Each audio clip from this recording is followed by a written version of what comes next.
It's all about the Lord Jesus, and the Lord is love, and the Lord is about peace. Kapayapaan, katahimikan sa buhay. Napakaraming violence sa ating paligid. Maraming karahasan. At ang mga anak ng Diyos ay mayroong napakahalagang prophetic ministry para ito ay maiwasan, masugpo, o at least mabawasan. Ang pag-aaral natin ngayon, pinamagatan natin, how to prevent violence. Paano ba natin maiiwasan ang karahasan? Lessons from the prophet Elisha. Marami tayong matututunan mula sa napakahalagang propetang ito tungkol sa pag-iwas sa kung ano-anong gulo at mga sakit sa buhay dahil sa karahasan. Salamat Panginoon dahil kayo po ay laging nakatunghay sa aming buhay. Lagi kayong nakaantabay sa amin. Tinuturuan kami, tinutulungan, itinutuwid upang ang buhay namin mapabuti. Sa sandaling ito, Panginoon, nais naming matuto mula sa inyo. Kayo po ang maging tagapangaral. Forgive us our sins, cleanse us, enable us, O Lord, to see your face, to hear your voice. Father, be our preacher. Heal us, empower us. In the name of Jesus, we pray with thanksgiving. Amen. Amen. Napakainam na pag-aralan ang mga kabanata noong unang panahon kung saan ang mga propeta ay nagpahayag ng kalooban ng Diyos para sa mga tao.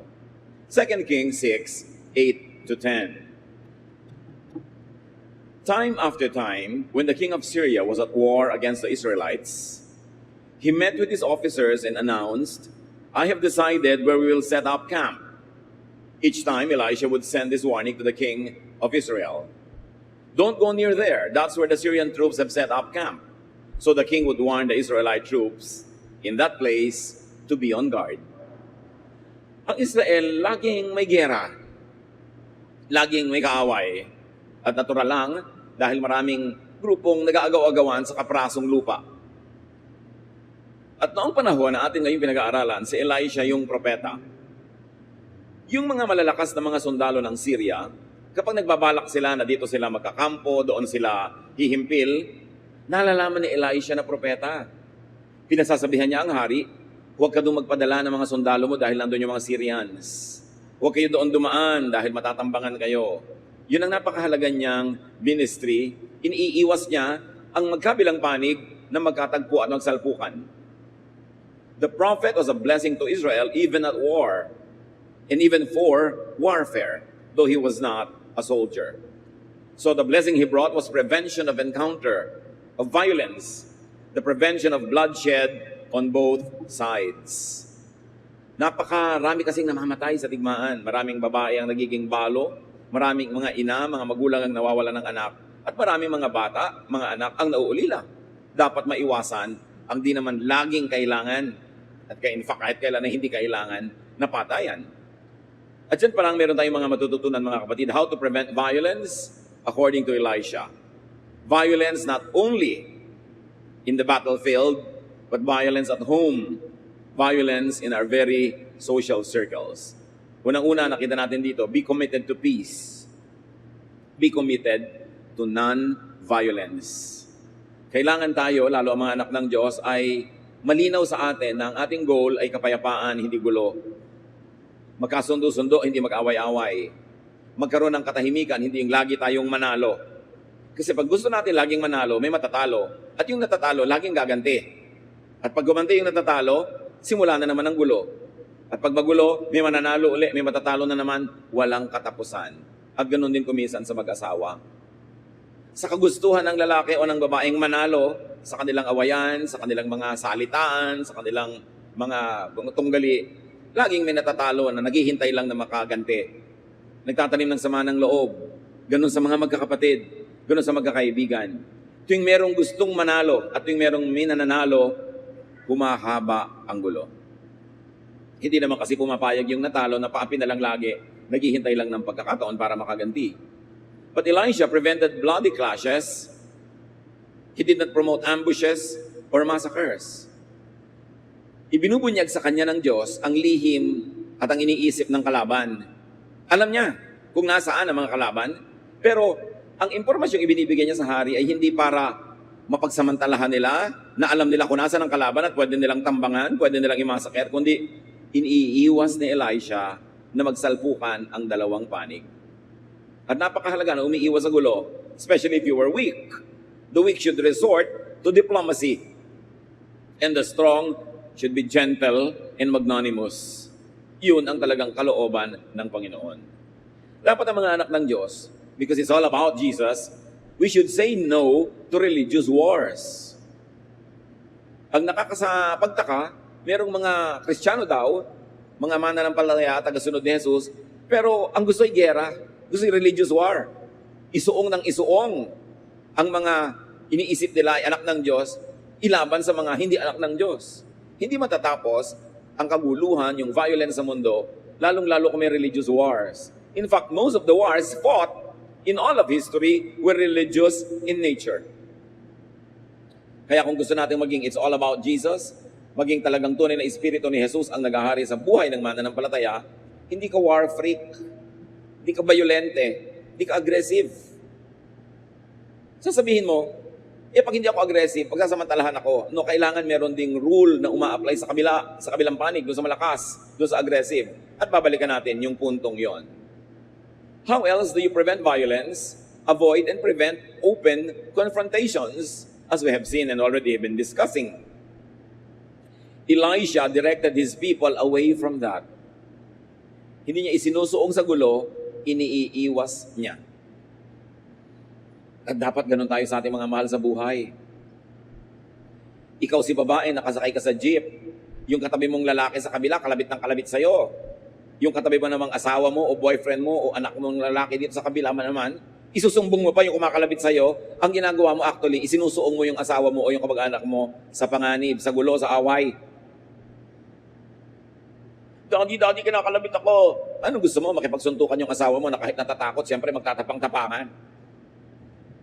Kung matino kang babae, yayayain mo na lang yung asawa mong bumaba, lumayo, dahil isusuong mo siya sa gulo.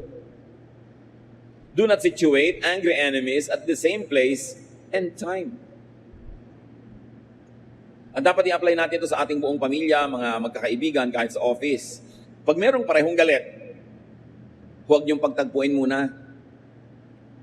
Huwag niyong paglapitin. Dahil sa kaliit-liit ang excuse, sasabog yung galit na kinikimkim nila sa kanilang loob. At yun ang ginagawa ng propetang si Elisha. 2 Kings 6:11-12. The king of Syria was furious when he found out what was happening. Nalaman ng hari ng kabila, nabistado pala ng propetang si Elisha ang mga plano nila. Or hindi pa niya alam, at this point, na si propetang Elisha ang dahilan, pero alam niya na nalalaman ng kabila ang kilos nila, kaya nagalit siya. He called in his officers and asked, "Which one of you has been telling the king of Israel our plans?" "None of us, your majesty," one of them answered. "It's an Israelite named Elisha. He's a prophet, so he can tell his king everything, even what you say in your own room." Sabi, hindi naman po kami yung nagsasabi sa kalaban kung anong plano nyo. May propeta sa Israel, si Elisha, na maski iniisip nyo sa sarili nyong silid, ay alam. Wala tayong mailihim sa kanya. This is prophetic power at work. Anong laban mo dyan? Iniisip ng king of Syria, meron. 2 Kings 6:13-14. "Find out where he is," the king ordered. "I'll send soldiers to bring him here." They learned that Elisha was in the town of Dothan and reported it to the king.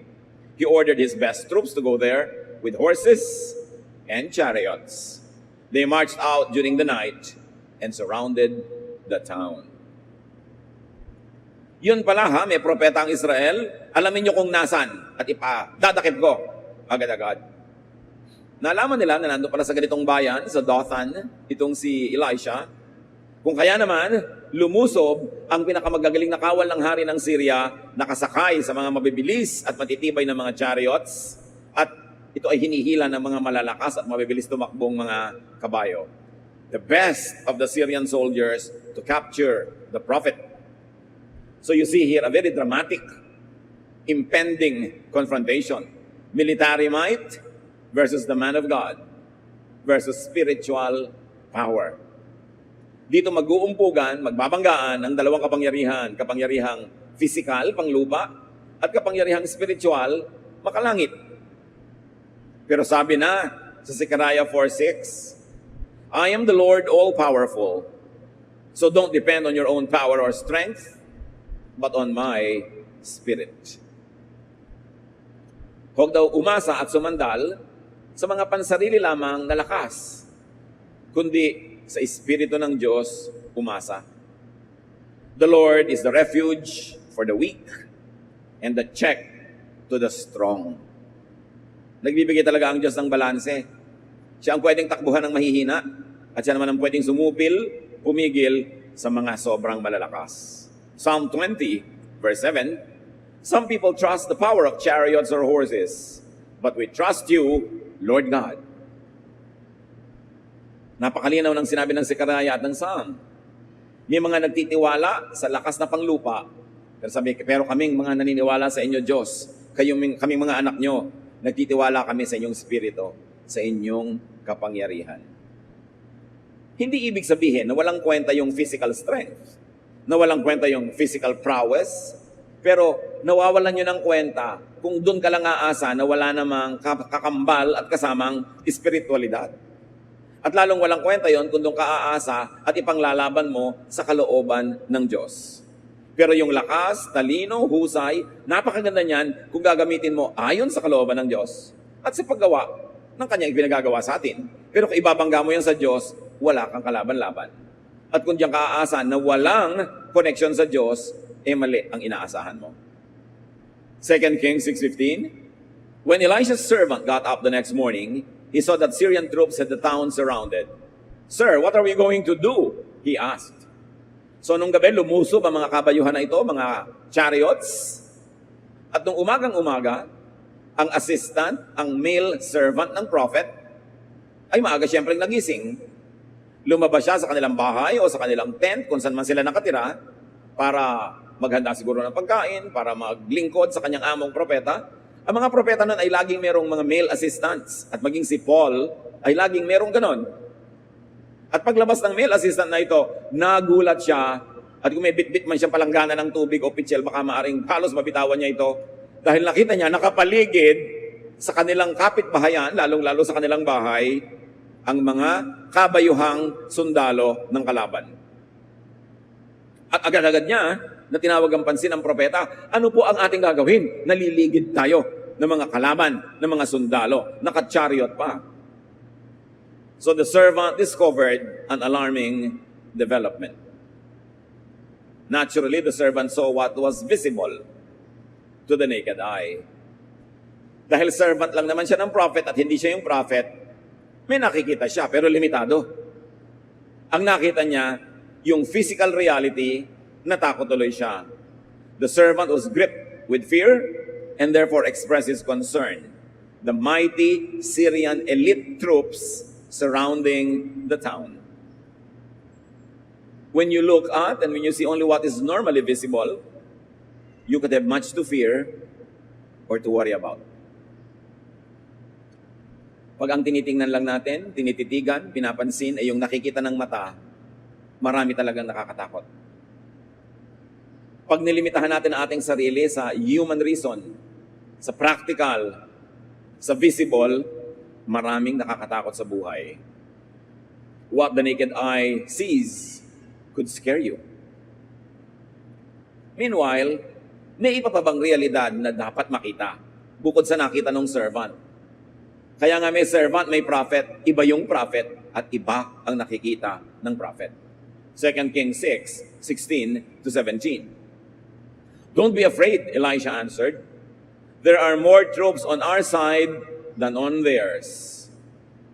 Then he prayed, Lord, please help him to see. And the Lord let the servant see that the hill was covered with fiery horses and flaming chariots all around Elisha. Ganito ang isang artist rendition ng nakita ng katulong. Sabi ng propeta, Panginoon, marapatin mong makita nitong aking assistant ang dapat niyang makita para hindi siya matakot. At dininig ng Diyos ang panalangin ng propeta, ibinukas ang spiritual eyes ng katulong na nakasara kasi physical eyes lang niya nakabukas. At nakita niya, nililigiran sila, pinaliligiran, ipinagtatanggol ng mga naglalagablab ng mga kabayuhan at mga chariots at mga anghel. Kaya naman pala, hindi makasugod-sugod itong mga Syrian army na nakaporma lang sa kanilang paligid. Hindi maka-advance. Sila pala'y naliligid ng proteksyon ng Diyos. At dahil ang ipinadala ng Syria ay mga horses and chariots, edi ganung itsura din ang ipinadala ng Diyos. So kung ang ipinadala dyan ay mga tangke, edi tangke din ang ipapadala ng Diyos. Kung ang ipinadala dyan ay anuman, yun din ang ipapadala ng Diyos. Tinutumbasan at inihigitan. The difference between prophets and common people is that prophets see. Prophets perceive. At doon mo malalaman ang isang palatandaan kung ang isang propeta ay totoo. Nakikita niya ang hindi nakikita ng karaniwan. Nauunawa niya ang hindi nauunawa ng karamihan. At dahil doon, ang isang paa niya ay nakatungtong sa spiritual world. At ang isang paa ay nakatungtong sa physical world. At sa pamamagitan niya, lumilipat mula sa spiritual world ang karunungan, ang turo, ang pagpapala patungo sa physical world. Ibinibigay, ipinapakain, itinuturo, ipinapakita sa katulad nitong servant na on their own walang kakayanan because they were not gifted as prophets. At dahil naman ang kanyang isang paa ay nakatungtong sa world, sa physical world, at ang isa ay sa spiritual world, nadadala naman ng propeta sa spiritual world yung mga pangangailangan, hinaing, mga panalangin, mga hiling ng mga nandun lang sa physical world. That's why the office of the prophet is an office of the priest. It is also the office of the artist. Namamagitan sa dalawang magkaibang daigdig. Bakit ang artist ay priest? Halimbawa, ang musical composer, may naririnig na siyang musika sa spiritual world na hindi nadidinig ng mga tao, ng katabi niya, ng asawa niya, ng kaibigan niya. Pero ngayon ay susulatin niya yung mga notes, tutugtugin niya, maririnig ngayon ng mga taong ang tenga ay physical lang. Pag ginawa ng physical yung tugtog, madidinig ng mga karaniwang tao, pero galing yan sa spiritual world. Ang isang pintor, halimbawa, sa kanyang mata ay kitang-kita na niya isang napakagandang painting, isang eksena, mga kulay, mga hugis. Pero hindi naman nakikita ng mga kasama niyang tao lamang at ordinaryo. Pero oras na ang nakikita niya ay iginuhit na niya, kinulayan, ipinakita sa mga tao, doon pa lang makikita ng mga tao yung noon pa'y nakikita na ng pintor. Ganon din ang sculptor. Yun ang lililok ng bato o kahoy o anuman. Pag nakakita sila ng isang malaking tipak na bato, ang nakikita na ng sculptor, yung finished sculpture. Kasi kita niya eh. Dahil lang sa skill, lililukin niya, uukain niya yung bato para maging physically visible to others what had always been visible to him as an artist. Kaya doon mo malalaman ang tunay na artist, ang tunay na propeta, ang tunay na priest. Sa pamamagitan nila, ang mga karaniwang tao nakakakita ng kung sa kanila lang, hindi nila makikita. Nakaalam ng kung kanila lamang ng mga skill, hindi nila malalaman kahit kailan. Doon mo malalaman if a prophet ministers to you. Pag napapabuksan niya sa pamamagitan ng dalangin at ng kakayanan, yung isip mo, mata mo, tenga mo, na kung ikaw lang ang aasahan, ay wala namang makikita, kundi yun lang nakakatakot. Yun lang bato, walang sculpture. Yun lang ingay, walang music. Yun lang mga kulay-kulay, walang organized painting. At yan ang ginawa nitong si Prophet Elijah. Ipinakita sa pamamagitan ng kapangyarihan ng Diyos sa kanyang katulong, sa kanyang assistant, yung hindi nito nakikita. Mapalad ka kung binigyan ka ng prophetic gifts. At kung di ka binigyan, bumuntot-buntot ka at dumikit-tikit doon sa meron kasi doon ka mapagpapala. At magiging pagpapala kayo sa isa't isa. Dahil nakita ninyo, pinaglilingkuran niya yung kanyang among propeta ng physical services, material services. Aba, ang ibinibigay naman sa kanya, spiritual blessing. Nakakita siya ng mga anghel na kahit ano pang pagsisirko-sirko ang gawin niya sa buhay, hindi mangyayari kung hindi sa tulong ng propeta. But what is important to remember here is that the man of God is more than adequately protected. So Elijah calmed and assured the worried and the scared servant. He prayed that his servant could see what was invisible to the naked eye. Spiritual leaders, when they are genuine, see both sides. They straddle both worlds. This is a sign of real and genuine giftedness. So the servant saw the flaming horses and chariots surrounding and protecting the prophet. And because he was on the side of the prophet, pati siya, meron na rin proteksyon. Kaya naman pala, hindi makasugod, hindi makatuloy, hindi makapanakit, at hindi makapangdakip itong mga Syrians na ito. Though they had horses and chariots, the number of those that God sent to protect the prophet was so much superior, so much more than those that were sent by the king of Syria. The invisibility of God's protection does not mean absence of it. It does not mean it is non-existent. Kung di man natin nakikita lagi ang proteksyon ng Diyos, hindi ibig sabihin ay wala.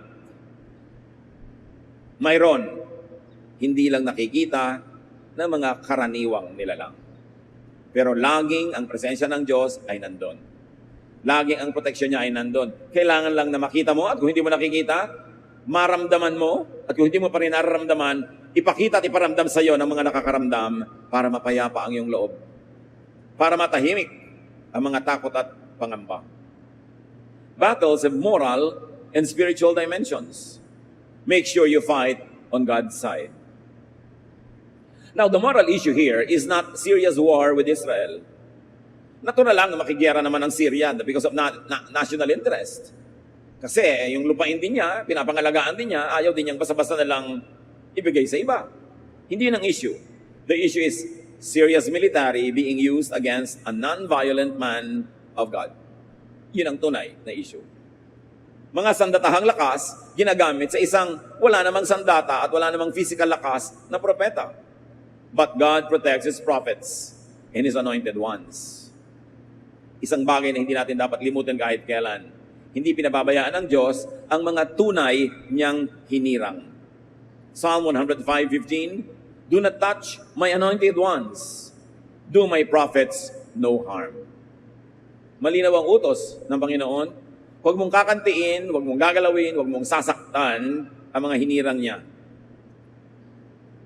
Or, according to the contemporary English version, the same verse, don't touch my chosen leaders or harm my prophets. Now, this verse and other similar ones refer to definite prophets of the Old Testament. They refer to definite kings and leaders called and chosen by God. Linawin natin ito. Hindi ko mo religious leader in any place, anytime, prophet na nga according to definition. Kahit tinatawag niya ang sarili niya na prophet. Diyos lang ang nakakaalam kung sino ang tunay niya mga prophets. Kung sino ang mga tunay niyang hinirang. At yun ang may proteksyon. Kasi alam niyo kung bakit ko ito nililinaw. Marami nagtatanong sa akin kahit sa Facebook. Meron silang mga religious leaders na sobrang abusive. Talagang abusive. Hindi ka mapamaniniwala na abusive. Tapos sinasabi niya, huwag niyo akong babanggain, huwag niyo akong kakalabanin, huwag niyo akong sasalungatin. Dahil sa mga verses na ito, that God protects His anointed ones. Yes, it's true. God protects His anointed ones. Pero true ba na yung abusadong leader na yon ay anointed nga? O siya lang ang may guni-guni na anointed siya? Yun ang dapat natin paghiwalayin, yung dalawang realidad. Hindi ko mo religious leader ay anointed. At hindi lahat ng anointed ay religious leaders.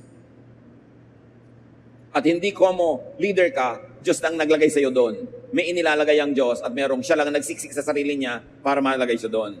Dapat nating i-protect ang mga mananampalataya from the abuse of those who style themselves as prophets and then exploit the people.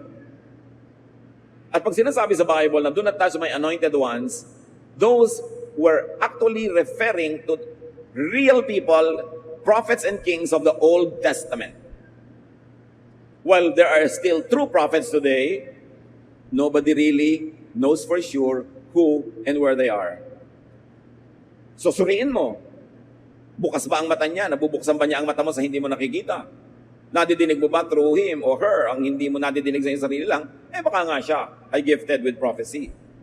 Pero huwag basta-basta ibinibigay ang title na to kahit kanino na lang, lalo't nakakakita ka ng mga babala, mga senyales na abusive siya. at sinasamantala niya ang kanyang religious office.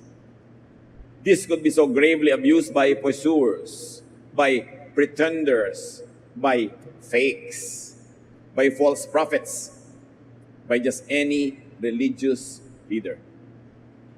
Balik tayo sa prevention of violence. How do you prevent violence? Even in your own home, in your life. Be as secure as possible. People who feel secure are calm. They do not panic and they do not instantly resort to violence.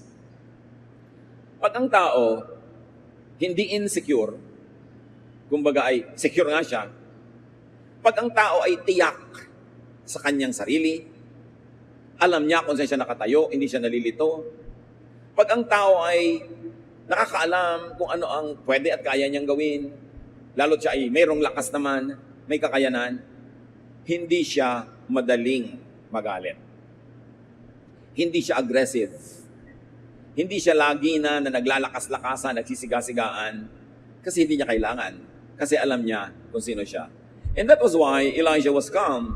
He knew that he was blessed and protected by God. There's no reason to be overly aggressive or even to be overly defensive. Relax lang siya kasi alam niya kung sino siya at alam niya kung sino ang Diyos niya. Sa buhay natin mga kapatid, work at being secure. Marami mga tao insecure kasi ignorant. Hindi nila alam ang mga bagay-bagay kaya nagtatapang-tapangan, nagagalit-galitan para huwag mong matanong dahil baka malaman mong di niya alam. Maraming mga tao insecure about their looks. Kaya ayaw nila na natitingnan, nasusuri, napupuna. Ayaw na nabibigyan sila ng mga suggestions kasi nagmumukha silang kawawa, nagmumukha silang hindi marunong. Ito talaga namang hindi sila marunong. Kasi kung tunay kang marunong, alam mo kung anong alam mo at alam mo kung hindi mo alam, pag may nagtuturo sa'yo na hindi mo alam, magpapasalamat ka pa eh. Kaya ang mahirap na kausap na tao, hindi yung successful, kundi yung walang success sa buhay. Madaling kausap, yung mga tunay na mga matatagumpay, mga tunay na marurunong, mga tunay na meron, may kakayanan. Kasi hindi na nila kailangan makipaglabanan eh, hindi nila kailangan laging patunayan kung sino sila. Ang mahirap kasama yung lagi na lang pinoprove kung sino sila kasi insecure. That's why sa life, sa buhay, gusto nating mas payapa ang buhay. Work at being strong spiritually. And if you can, work at being strong physically, be healthy, be as economically prosperous as possible so you don't have to be insecure and you don't have to overly defend yourself all the time. Do what you can to secure your life so you don't need to panic.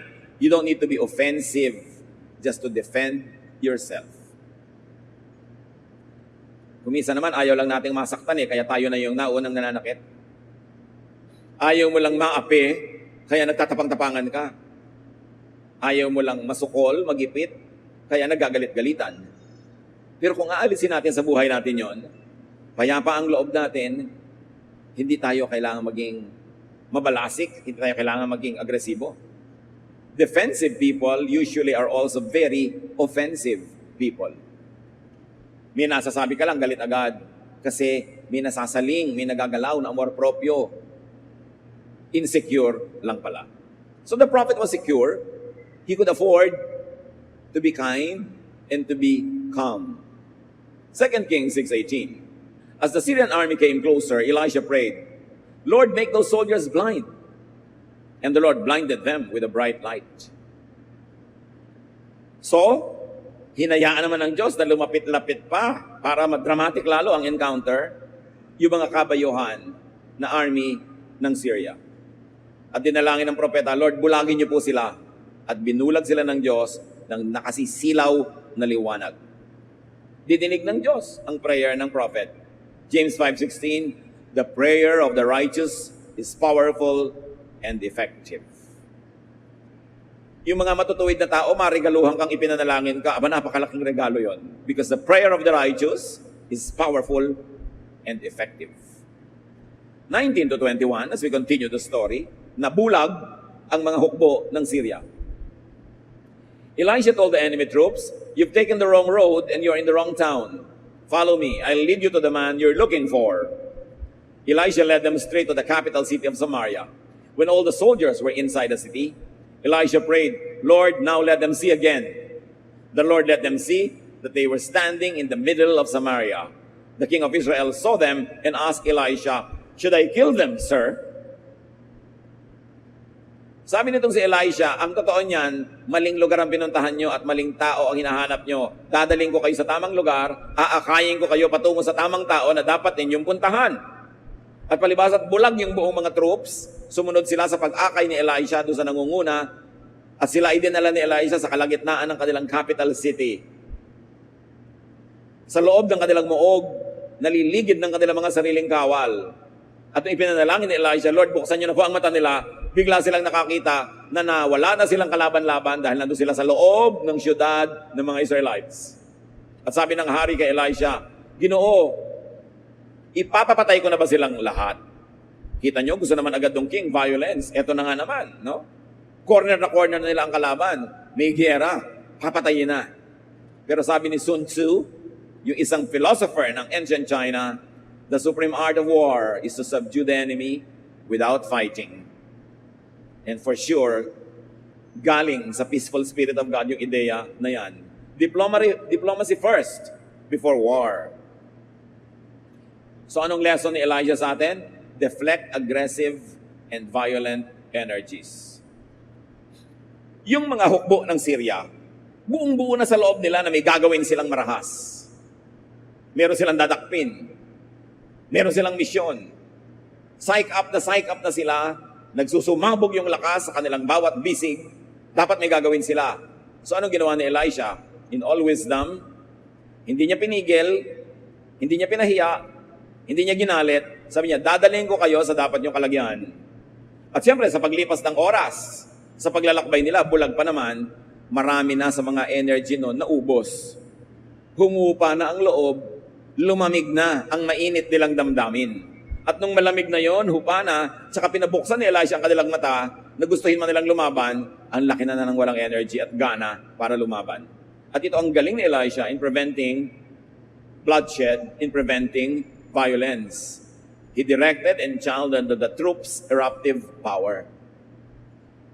Pag may malakas na daloy ng tubig, hindi mo dapat harangin. I-channel mo lang na pumunta sa gusto mong pupuntahan niya. Yun ang ginagawa ng mga dam.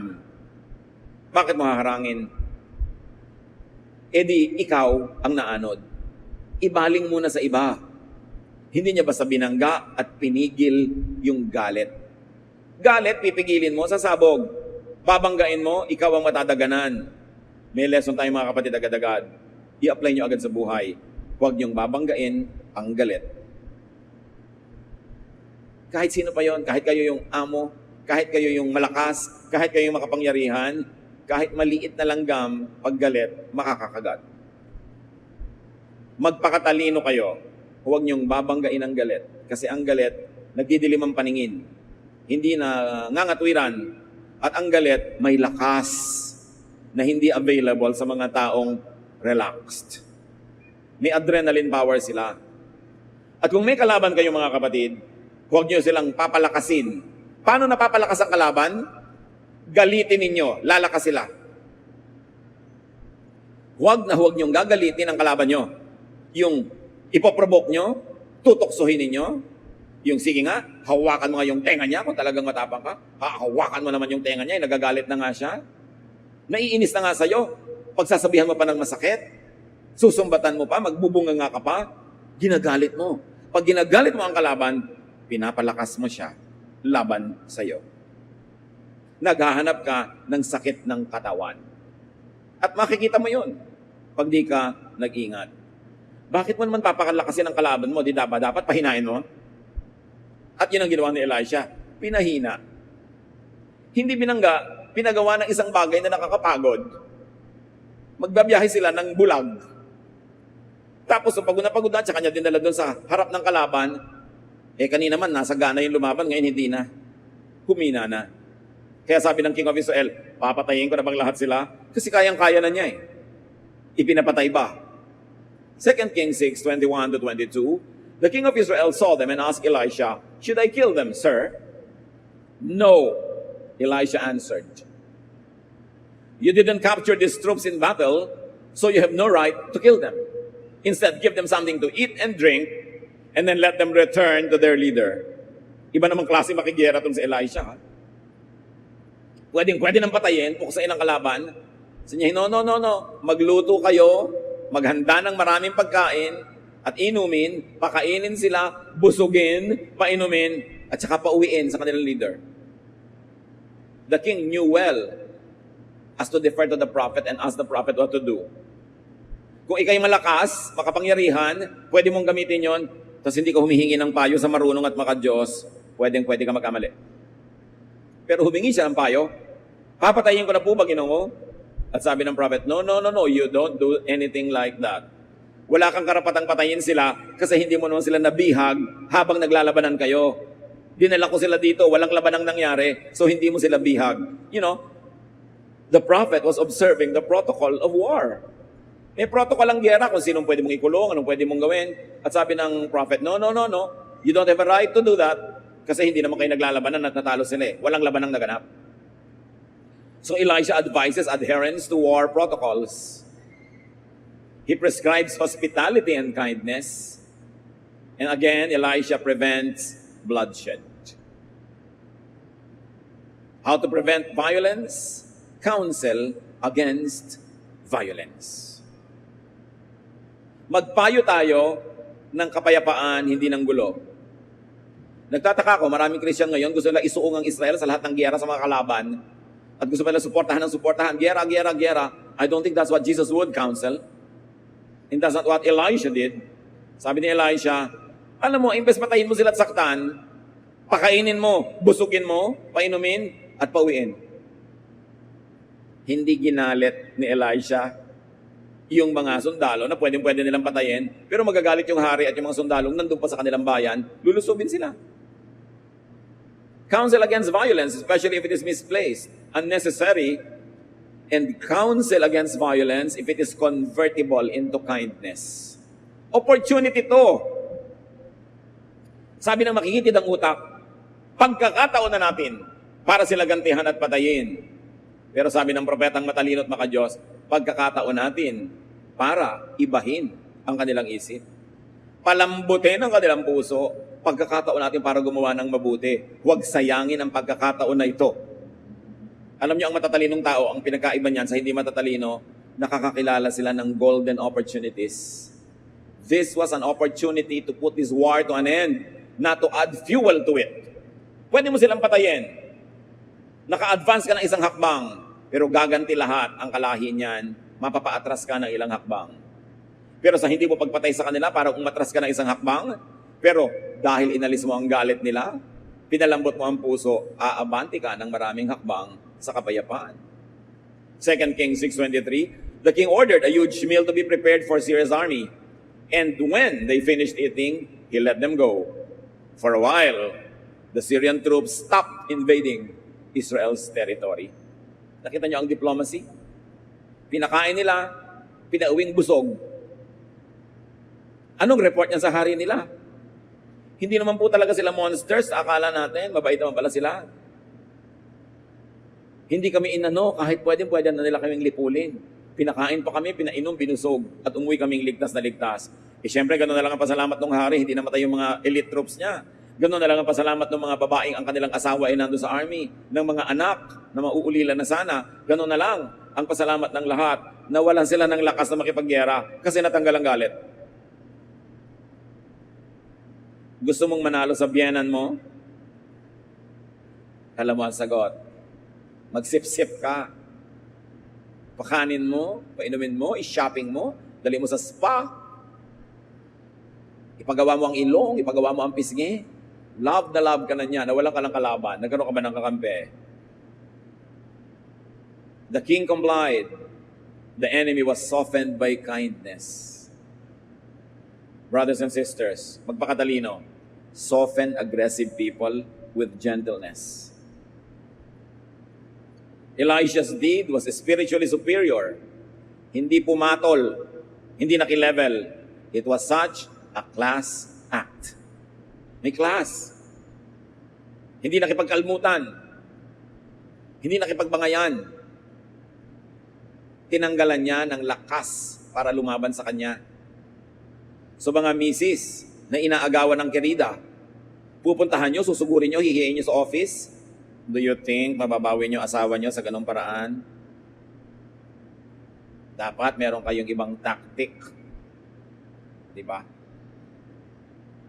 Hindi na nanalo yung nanggagalit lalo sa asawa. Ba't nyo naman gagalitin ang sarili nyong asawa? Anong mapapala nyo na galit siya sa inyo? May papa ka. Ang hirap-hirap na nga magkapapa. Gagalitin mo pa. O meron kang mommy. How many toads must you kiss in search of your prince? Siguro pag above 30 ka, 35, ang dami mo nang nahalikang palaka na inaasahan mong magiging prinsipe. Pero hindi, palaka lang pala talaga. Nagkakulugo ka pa. Kahahalik sa palaka. Tapos ngayon, nagkaroon. Gagalitin mo. Galit na nga sa'yo, lalo mo pang gagalitin. Talo ka dyan. Magpakatalino. Matuto kay Elisha. Turn violent energies into kind deeds. Yours and other people's kind deeds. Mga kapatid, pag galit kayo, ang dami yung energy, baliktarin nyo, gamitin nyo sa paggawa ng mabuti para kayo manalo. Kundi man dahil banal kayo, dahil kayo matalino. Gagawin nyo kanong tama. Proverbs 25, 21 to 22. If your enemies are hungry, give them something to eat. And if they are thirsty, give them something to drink. This will be the same as piling burning coals on their heads. And the Lord will reward you. Sabi, galit pa lang kaaway nyo, pakainin nyo, painumin nyo. Parang naglagay kayo ng mga nagbabagang mga apoy o nag-aapoy na baga sa kanilang mga ulo at kayo'y may gantimpala.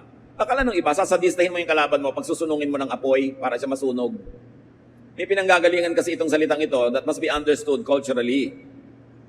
Wala namang posporo nung araw. Walang lighter. Walang mga automatic na mga apoy. Walang baterya. Paano ka ngayon magluluto ka? Paano ka magsisindi ka ng kalan? Magsisindi ka ng oil lamp? Saan manggagaling ang apoy? Bawat bahay, merong isang parang maliit na kalan na abo na laging meron dong baga. Pag mauubos na yun, lalagyan nila ng bagong kahoy para mag-apoy, tapos may baga uli. Wala dapat panahon na mamamatay yung baga na yon. Dapat pinapalitan ng bagong gatong. Para kung kailangan mo ng apoy, merong pagkunan ka ng apoy. Paano kung burara ka ngayon sa buhay at namatay ang apoy? Pupunta ka ngayon sa kapitbahay, kakatok ka doon, hihingi ka ng apoy. At ito yung sinasabi dito. Dahil nung araw, ang mga tao, sinusunong nila sa ulo nila, lahat ang dala nila, para yung kamay nila makakapit sa puno kung bumababa sila ng bundok, makahawak sa mga bagay-bagay kung madulas, kaya wala silang dala sa kamay, sunong-sunong sa ulo. Meron silang mga palayok na sunong-sunong, kaya kahit hihingi sa iyo ng apoy, mga baga, doon ilalagay sunong niya. So hindi yung parusa, hindi pa nanadista yon. Sabi, alam nyo kung may galit sa inyo, pakanin ninyo, painumin nyo, para na rin sinunungan nyo siya ng naglalagablab na mga baga. Ibig sabihin, magkakaroon na siya ng apoy, may magagamit siya sa buhay, tulungan nyo para mawala ang galit. Yun lang ang ibig sabihin. Take away the wind from the angry sails of your enemies. 1 Peter 3:9, do not repay evil with evil or insult with insult. On the contrary, repay evil with blessing, because to this you were called, so that you may inherit a blessing. Huwag suklian ng masama ang masama. Kahit sinuklian nyo at nakaganti kayo, gaganti uli yun. Hindi matatapos ang cycle of violence. Never make people angry. Angry people are dangerous. And angry people are strong. So how do you prevent violence and bloodshed?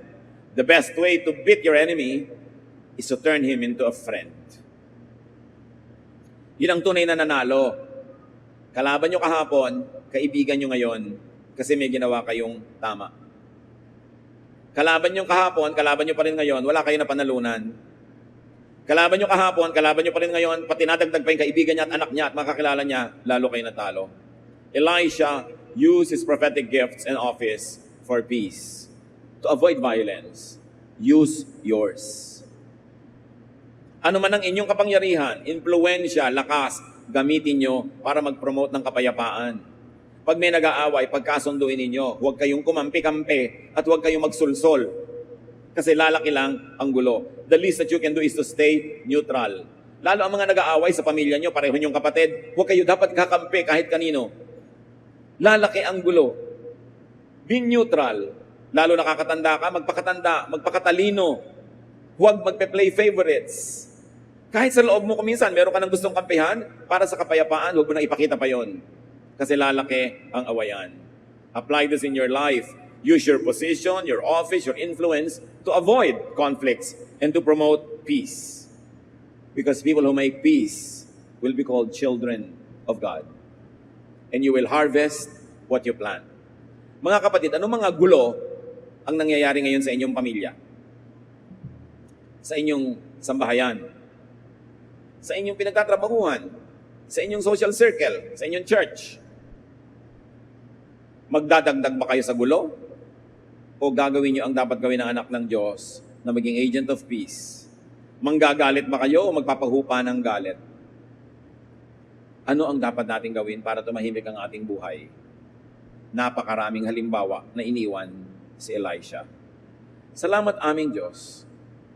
Dahil kahit napakatagal na naganap ang kwentong ito, marami pa rin katotohanan kaming pwedeng pakinabangan. Turuan niyo kami na maging tulad ni Elisha. Prophet man kami o hindi, pero pwede kaming pumili ng mapayapa na pamamaraan sa buhay. Pwede naming iiwas ang mga tao sa gulo, pwede namin silang isuong at itulak sa gulo. Pwede kaming magdagdag sa away, o pwede kaming magpahina nito. Turuan mo kami, Panginoon, to prevent violence, to promote peace, para maging tahimik ang mga buhay namin at buhay ng aming kapwa, at makapag-focus kami sa mga bagay na mahalaga, productive, beautiful, loving, and pleasing to you. Pagbulay-bulayan natin mga kapatid kung anong kahulugan ng mga pinag-aralan natin sa inyo-inyo mga buhay. Be silent before the Lord. Pag-isipan nyo kung paano yan, na dapat bago kayo umalis sa bulwagang ito, meron na kayong pasya kung paano kayo magiging agent of peace. Kung paano magdadagdag ng kapayapaan at katahimikan sa planetang ito. Lord, guide your people. Give us wisdom so we can promote peace.